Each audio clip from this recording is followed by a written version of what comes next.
La teoría de la personalidad y de la conducta según Carl Rogers. Carl Ransom Rogers, más conocido como Roger, nació el 8 de enero de 1902 en Oak Park, Estados Unidos. Hijo de una familia protestante fundamentalista y próspera, era el cuarto entonces de 6 hermanos. Tuvo una infancia solitaria, era un niño introvertido. En 1902 viajó a China para asistir a una conferencia de la Federación Mundial de Estudiantes Cristianos en Beijing. Realizó una gira por el oeste chino y otros países asiáticos. Este viaje le sirvió de una u otra forma para conseguir una independencia psicológica, como él mismo lo manifestó, abro comillas. A parar de este viaje establecí mis propias metas, mis propios valores y mi propia filosofía, sin recurrir a los conceptos que defendían mis padres y que hasta entonces tenía por irrenunciables, cierro comillas. En 1957 se trasladó a la Universidad de Wisconsin en Madison con la misión de desempeñar un cargo directivo compartido en los departamentos de psiquiatría y psicología. Muere en 1987 en California a sus 85 años. La teoría de la personalidad y la conducta se interesó en cómo las personas encuentran formas para desarrollar su potencial, para tener vidas saludables y creativas, buscando un crecimiento personal y el desarrollo de talentos innatos y cualidades de uno mismo. Su teoría de la personalidad se enfoca en algunos conceptos, algunos de ellos los voy a mencionar: la tendencia a la autorrealización, la perspectiva existencial que aprecia a la persona en su complejidad, es decir, cómo la gente percibe e interpreta su propia vida. Tercero, nos decía que era importante entender la disparidad entre la experiencia individual y cómo la persona se ve a sí misma como persona. En 1951 propuso 19 técnicas. Voy a mencionar alguna de ellas. Nos dice la primera: todo individuo existe en un mundo de experiencias continuamente cambiantes. Segundo, el organismo tiene una tendencia básica y se esfuerza por realizar, mantener y comprender el organismo que experimenta.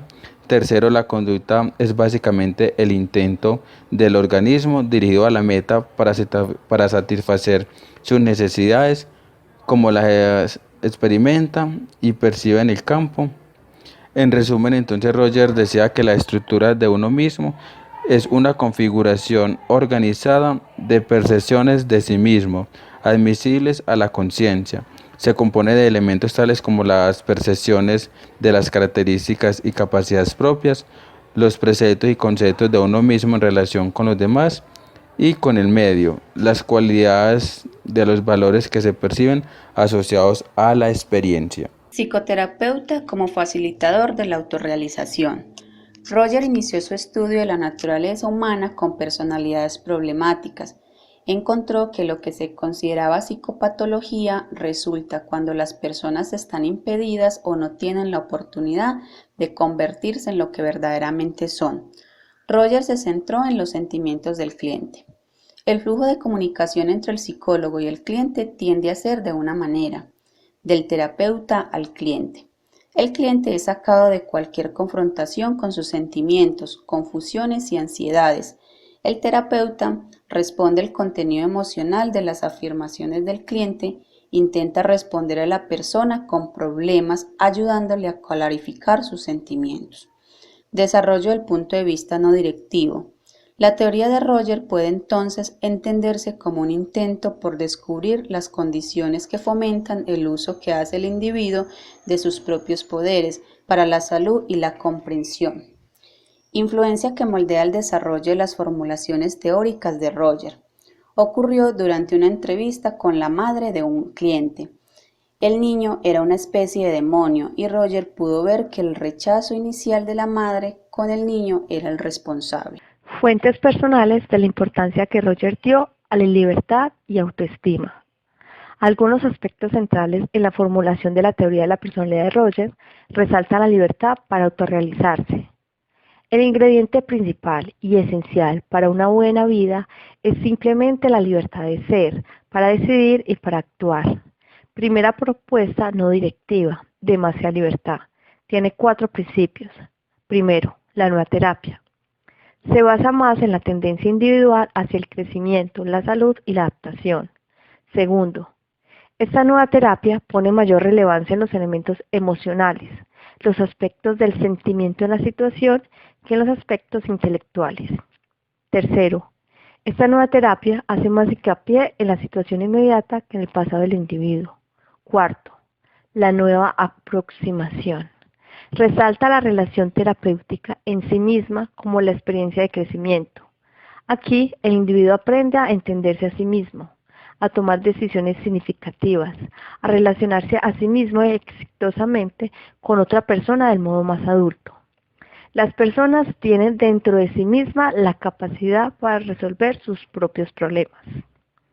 La pasividad y la aparente falta de interés es experimentada por el cliente como rechazo, ya que la indiferencia de ninguna manera es lo mismo que la aceptación.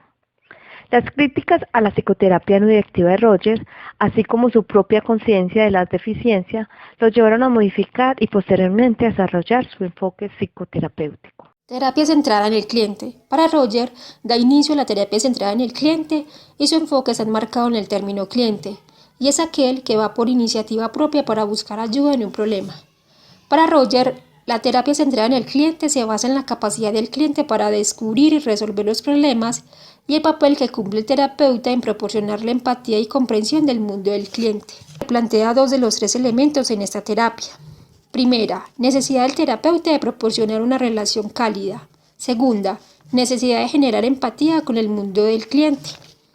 En la terapia de la experiencia, es el tercer y último elemento que plantea Roger, es la experiencia o terapia de la experiencia.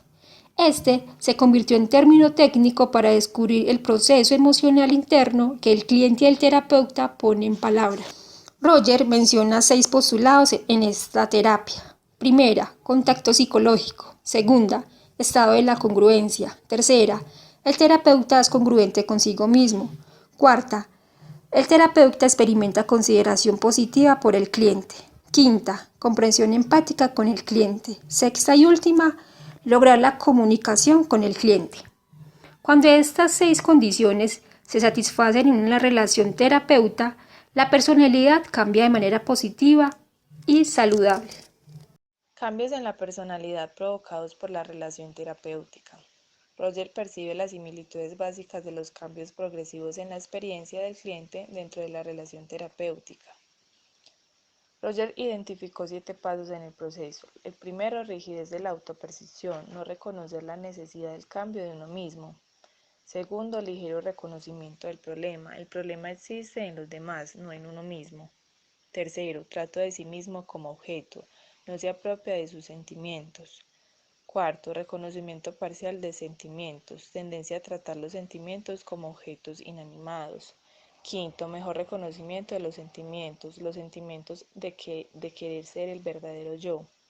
Sexto, aceptación de sentimientos con plenitud, uno mismo es libre de poseer sentimientos. Séptimo, los sentimientos nuevos se experimentan con libertad, uno mismo es totalmente flexible y capaz de cambiar y crecer. Estas 7 fases proporcionan un esquema instructivo por el que entendemos el desarrollo del concepto de personalidad de Rogers. La persona plenamente funcional. Rogers distinguió 3 características primarias de la persona plenamente funcional. Primera, la persona plenamente funcional es más abierta a la experiencia. Segundo, la persona plenamente funcional tiene la capacidad de experimentar la vida de forma existencial. Tercero, la persona plenamente funcional experimenta una mayor confianza en su propio organismo.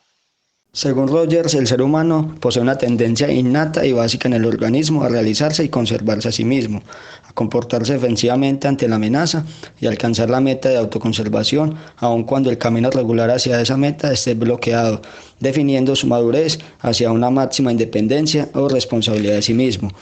Conforme el niño se desarrolla biológicamente, la maduración psicológica tiende a mantener un ritmo gracias al aumento de la conciencia de sí mismo, donde una parte del mundo de fenómenos que lo rodea se va diferenciando y reconociendo como mí, yo o mí mismo.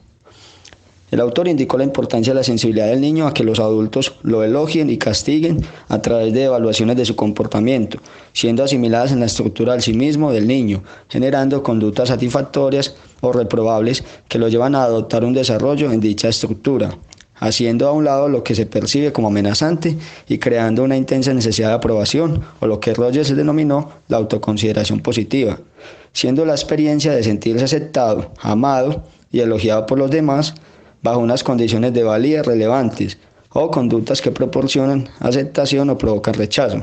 Rogers propuso que las condiciones de valía sirven como filtros selectivos al ocultar nuevas experiencias que se niegan el acceso a la conciencia, quebrantando la forma de la estructura del sí mismo, dando como resultado el centro real de la experiencia o el sí mismo real que discrepa con la autoimagen o el sí mismo percibido, siendo el individuo vulnerable a la ansiedad. Otro de los puntos que le llamó la atención a Roger es la desorganización de la personalidad. Para él, esto se da cuando existen diferencias entre la estructura de sí mismo y la experiencia. Esto afecta a la estructura, ya que la experiencia está relacionada con la percepción y a su vez esta simboliza la conciencia. La estructura de sí mismo se rompe por la intromisión de la información con la que no está de acuerdo. También se presenta desorganización cuando la estructura de sí mismo se basa en las evaluaciones de los demás. Hablando de las críticas que le hicieron al modelo de Roger, las principales críticas se basan en que Roger interpreta al ser humano como alguien egoísta que solo piensa en sí mismo. Los principales críticos piensan que su modelo está basado en el egoísmo y también es muy criticado por aquellas personas religiosas, ya que dicen que el ser humano debe centrarse en Dios y no en el sí mismo. Roger realizó varios planteamientos sobre el concepto de sí mismo, los cuales se desarrollaban en terapias. Para esto, él adoptó el modelo de William Stephenson, la técnica de la clasificación en Q.